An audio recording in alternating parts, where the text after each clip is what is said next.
The Russian oil divorce. Wow, that's a pretty dramatic headline, isn't it? It makes you think of a really messy, painful breakup. And you know, in the world of global energy, that's kind of what people are saying is happening between Russia and one of its most important new partners. So let's get right into it.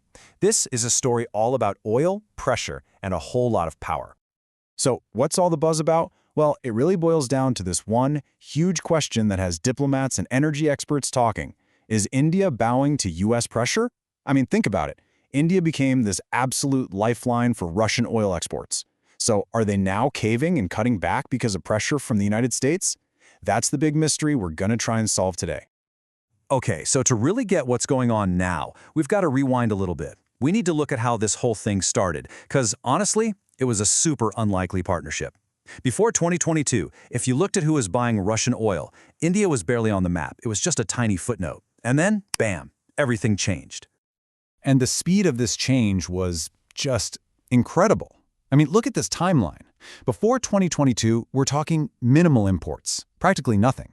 Then, halfway through 2022, it's like the floodgates just burst open.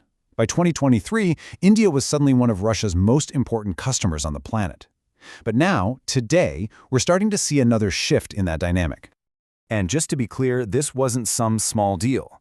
We are talking about a trade relationship that, at its peak, was worth more than $30 billion a year. That is a staggering amount of cash. It literally reshaped the flow of energy all around the globe. Now, you can probably guess that a deal this big didn't go unnoticed, especially not in Washington. The US and its allies looked at this fire hose of cash going to Moscow, and they started a pretty intense campaign to try and turn it off. And this wasn't just quiet, behind-the-scenes chats. Oh no, the pressure was very public and very pointed. A senior U.S. official came out with this really stark warning, basically saying that for Washington, this wasn't just about economics. It was about morality, about which side of history you're on. So what does a pressure campaign actually look like in practice? Well, it was a whole mix of things. You had the threat of financial sanctions against shipping companies. There was the price cap mechanism, designed to limit how much money Russia could actually make. And of course, there were a ton of high-level diplomatic talks and those very direct public statements we just talked about. Okay, so this brings us right to the heart of it all. With all that pressure from the US, has India started to bow? Or is something else going on? Are they just balancing, trying to manage their own complex needs? Let's dig into the evidence, and we'll look at both sides of the argument. So you've really got two competing stories here. On one side, you have the bowing argument. This basically says, yeah, India is backing down because they're worried about sanctions. But then you have the balancing argument, which says, hold on, no, this is just India being smart. They're looking out for number one while walking a very fine line. Now, if you're making the case that India is bowing, well, the recent numbers seem to back you up. Take a look. In early 2024, there was a pretty noticeable drop in oil imports from Russia. For a lot of people, this is Exhibit A. It's the smoking gun. Case closed, right? Well, hang on. Not so fast. Let's zoom out a bit and get some perspective. When you put that recent drop next to where things were just a few years ago, before 2022, the picture looks completely different. Sure, the 2024 average is a bit lower than the absolute peak in 2023, but it is still way, way higher than it ever used to be. And this is the key piece of evidence for the balancing argument.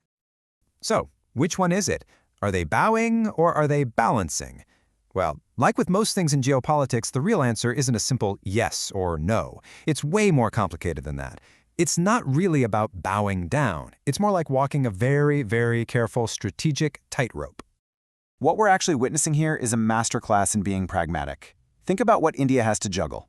On one hand, they have this huge economic need for cheap, reliable energy. On the other, they have a historic relationship with Russia. And then there's their growing and super important partnership with the United States. They're trying to keep all those balls in the air at the same time.